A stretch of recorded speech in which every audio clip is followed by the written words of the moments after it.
ডায়াবেটিসকে বলা হয়ে থাকে নীরব ঘাতক, কারণ অনিয়ন্ত্রিত ডায়াবেটিস থেকে আক্রান্ত ব্যক্তির শরীরের প্রায় সবগুলো অঙ্গই অসুস্থ হতে পারে। এমনকি ডায়াবেটিসের সঙ্গে দৃষ্টিশক্তিরও একটি নিবিড় সম্পর্ক রয়েছে, যা অবশ্যই ডায়াবেটিস আক্রান্তদের জন্য অত্যন্ত ভাবনার বিষয়। এ কারণেই আজ আমরা আলোচনা করব ডায়াবেটিসজনিত চোখের সমস্যা এবং অন্ধত্ব নিয়ে। আর বিষয়টি নিয়ে আলোচনার জন্য আমাদের সঙ্গে রয়েছেন প্রখ্যাত চক্ষুরোগ বিশেষজ্ঞ, চোখের স্মাইল, ল্যাসিক, ফ্যাকো ও glaucoma specialist, Dhaka eye care হসপিটালের সিনিয়র কনসালটেন্ট অধ্যাপক ডাক্তার হারুন রশিদ স্যার। আপনাকে স্বাগত জানাচ্ছি আমাদের আজকের পর্বে। কেমন আছেন?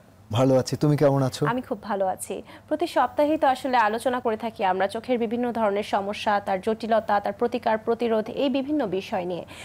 আজকে আমরা আসলে আলোচনা করব ডায়াবেটিসে চোখের জটিলতা এবং তার অন্ধত্ব নিয়ে। এই বিষয়ে আসলে খুব বিস্তরভাবে আলোচনা করার আগে একটু ছোট করে বলবো যে আসলে ডায়াবেটিস আমাদের শরীরের প্রত্যেকটি অঙ্গকেই আসলে আক্রান্ত করে থাকে এবং চোখও তার ব্যতিক্রম নয়। তো ডায়াবেটিসের আক্রান্ত রোগীরা আপনাদের কাছে সাধারণত কি ধরনের সমস্যা নিয়ে আসে, সেটি যদি একটু বলতেন। ধন্যবাদ ডক্টর ফাইজা, খুব প্রাসঙ্গিক প্রশ্ন তুমি করেছো। আসলে চোখের সাথে ডায়াবেটিস রোগের সম্পর্ক খুবই গভীর, কেননা ডায়াবেটিস চোখে বহুমাত্রিক জটিলতার সৃষ্টি করে, যার পরিণতি অন্ধত্ব হতে পারে। গবেষণায় দেখা গেছে ডায়াবেটিস রোগীদের অন্ধত্বের ঝুঁকি যাদের ডায়াবেটিস নেই তাদের চাইতে 25 গুণ বেশি। ডায়াবেটিস রোগীরা সাধারণত চোখের যে সমস্যাগুলো নিয়ে আসেন তার মধ্যে ঘন ঘন দৃষ্টিশক্তির পরিবর্তন বা তারতম্য, চোখের ডায়াবেটিসজনিত রক্তক্ষরণ যেটাকে আমরা ডায়াবেটিক রেটিনোপ্যাথি বলে থাকি, চোখের ছানি পড়া, চোখের চাপজনিত গ্লোকোমা রোগ, চোখের প্রদাহজনিত জটিলতা এবং চোখের স্নায়বিক দুর্বলতা। রোগীরা সাধারণত এই ধরনের চোখের সমস্যা নিয়ে আমাদের কাছে এসে থাকেন। আচ্ছা, আপনি কিন্তু বলছিলেন ঘন ঘন দৃষ্টিশক্তির তারতম্যের কথা, এই বিষয়টি যদি একটু বুঝিয়ে বলতেন।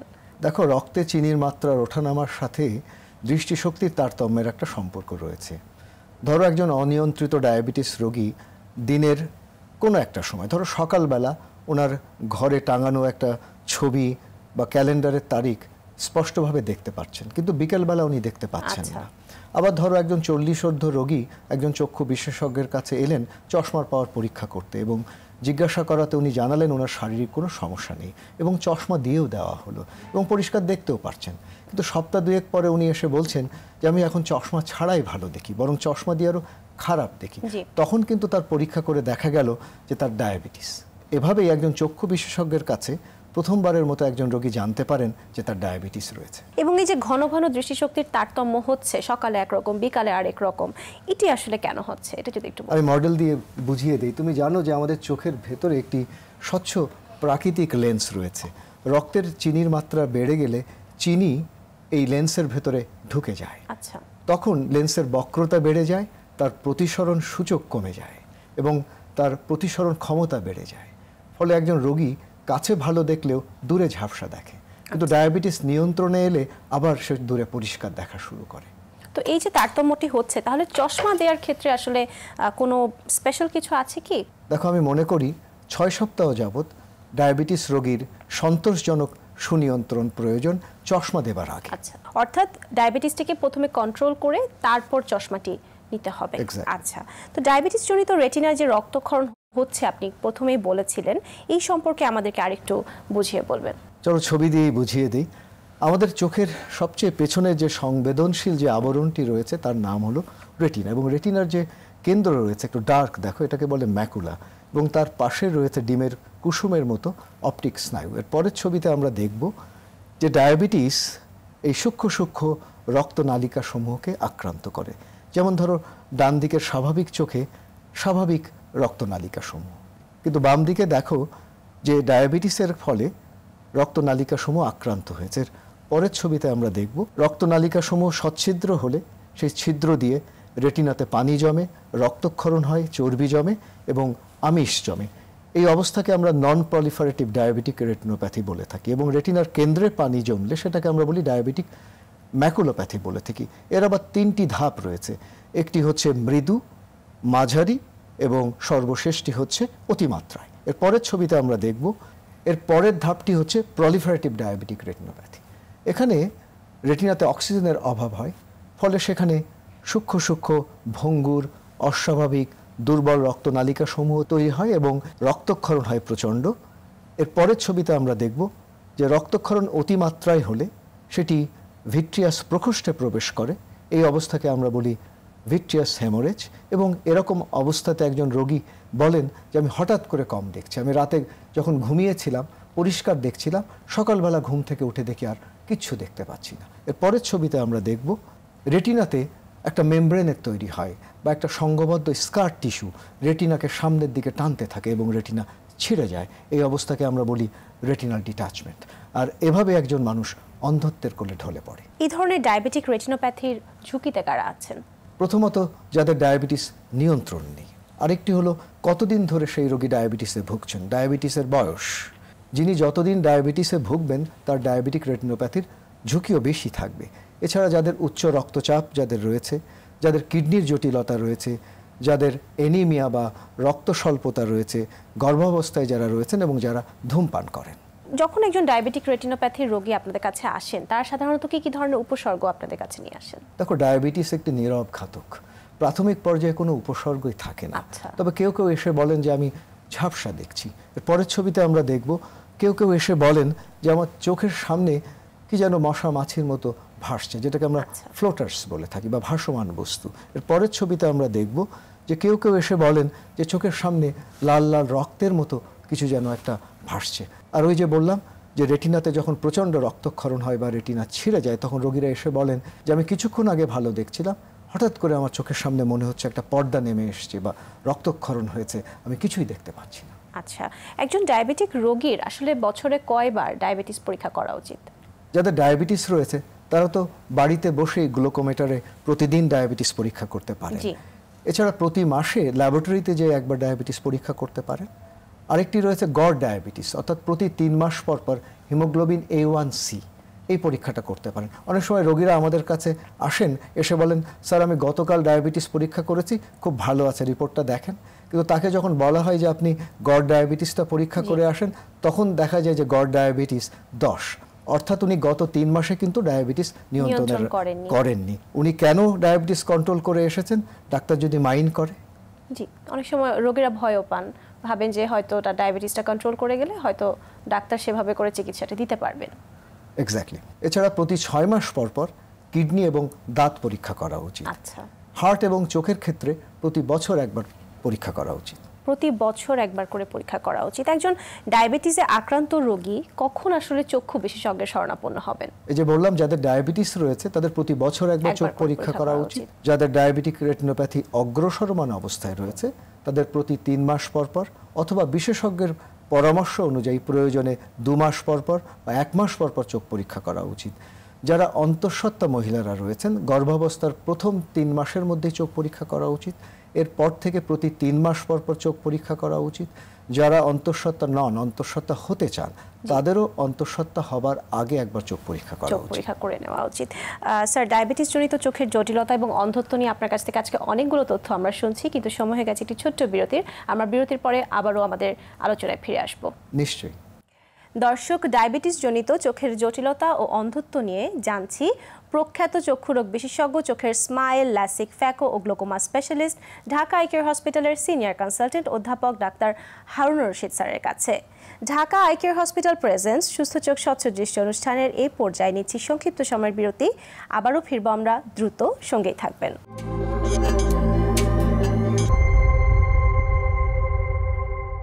বিরতি শেষে ফিরে এলাম আবারও Dhaka eye care hospital presents সুস্থ চোখ স্বচ্ছ দৃষ্টি অনুষ্ঠানে। দর্শক, ডায়াবেটিস জনিত চোখের সমস্যা এবং অন্ধত্ব নিয়ে আজ আলোচনা করছেন প্রখ্যাত চক্ষুরোগ বিশেষজ্ঞ, চোখের স্মাইল, ল্যাসিক, ফ্যাকো ও glaucoma specialist, Dhaka eye care হসপিটালের সিনিয়র কনসালটেন্ট অধ্যাপক ডাক্তার হারুনুর রশিদ স্যার। ফিরছি আলোচনায়। বিরতিতে যাবার আগে আমরা কথা বলছিলাম ডায়াবেটিক রেটিনোপ্যাথি নিয়ে। তো ডায়াবেটিক রেটিনোপ্যাথি আপনার শনাক্তকরণ কিভাবে করে থাকেন সাধারণত? দেখো, আমাদের কাছে যখন একজন রোগী আসেন তখন আমরা ডাইলেটিং ড্রপ দিয়ে ডাইলেট করে রেটিনাটা ভালো করে দেখি। আমি ছবি দিয়ে বুঝিয়ে দিই। আমরা ডাইরেক্ট অপথলমোস্কোপির মাধ্যমে সেটা করতে পারি। এর পরের ছবিতে আমরা দেখব রেটিনাকে যদি বিস্তৃতভাবে ভালো করে দেখতে হয় তাহলে আমরা ইনডাইরেক্ট অপথলমোস্কোপি ব্যবহার করে থাকি। এছাড়া আমরা কালার ফান্ডাস ফটোগ্রাফি করে একটা ডকুমেন্টেশন বা একটা দালিলিক প্রমাণ রাখি এবং রোগীকে সেটা দেখায়। রোগী বুঝতে পারেন যে তার চোখের রেটিনাতে কি কি জটিলতা হয়েছে। এর পরের ছবিতে আমরা দেখব প্রয়োজনে আমরা চোখের অ্যাঞ্জিওগ্রাম করি। তুমি জানো যে হৃদরোগের চিকিৎসায় যেমন একটা ডাই বা রঞ্জক পদার্থ শরীরে ঢুকিয়ে দিয়ে অ্যাঞ্জিওগ্রাম করা হয়, চোখের ক্ষেত্রেও তাই করা হয়। এবং এই অ্যাঞ্জিওগ্রামের মাধ্যমে আমরা বুঝতে পারি রক্তনালিকা কোথায় ছিদ্র হয়েছে, যেটা আমাদের চিকিৎসাতেও সাহায্য করে।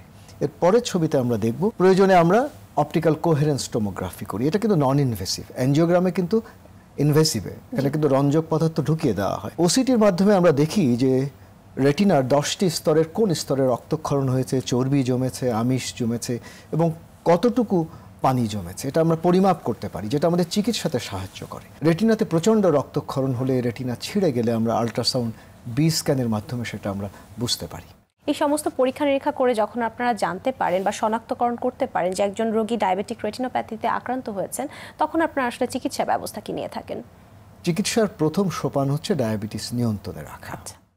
পরের ছবিতে আমরা দেখব, আমরা পরীক্ষা করে যদি দেখি যে রেটিনার কেন্দ্রে পানি জমেছে বা রক্তক্ষরণ হয়েছে, আমরা চোখে NT-VEGF vascular endothelial growth factor inhibitor যে ওষুধগুলো রয়েছে ইনজেকশন আকারে ভিট্রিয়াস প্রকোষ্ঠে আমরা দিয়ে দিই। যেমন ধরো ইনজেকশন অ্যাভাস্টিন, ইনজেকশন লুসেন্টিস, আইলিয়া, বিওভিউ, এখন আমাদের দেশে ইনজেকশন ভিসিক পাওয়া যাচ্ছে।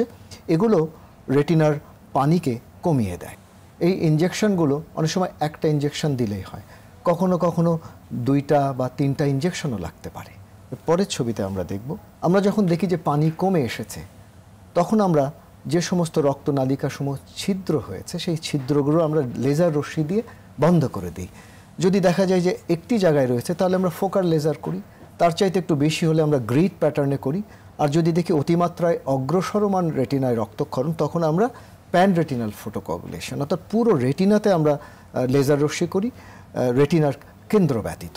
অর্থাৎ এই ধরনের ইনজেকশন বা লেজার রশ্মি প্রয়োগের পরে একজন ডায়াবেটিস রোগী যদি ডায়াবেটিস নিয়ন্ত্রণে রাখেন, তার উচ্চ রক্তচাপ যদি নিয়ন্ত্রণে রাখেন, তার যদি কোলেস্টেরল নিয়ন্ত্রণে রাখেন, তাহলে কিন্তু উনি সারা জীবন কিন্তু দৃষ্টি নিয়ে থাকতে পারেন। কিন্তু অনেক সময় দেখা যায় যে রোগী ডায়াবেটিস নিয়ন্ত্রণে রাখেন না, উচ্চ রক্তচাপ নিয়ন্ত্রণে রাখেন না, কোলেস্টেরল নিয়ন্ত্রণে না রাখেন, তাহলে ভবিষ্যতে কিন্তু আবারও চোখে রক্তক্ষরণ হতে পারে।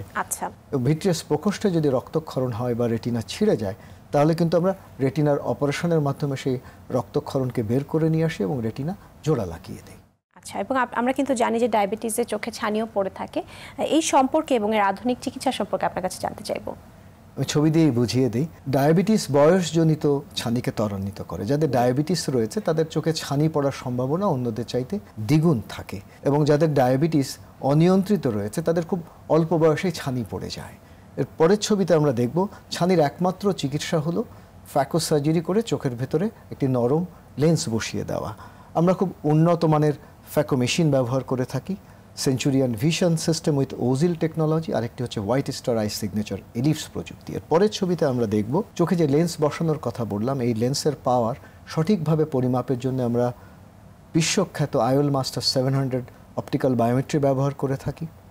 সবচেয়ে বেস্ট অপথ্যালমিক অপারেটিং মাইক্রোস্কোপ লোমেরা 700 আমরা ব্যবহার করে থাকি, এবং Callisto I digital markerless solution.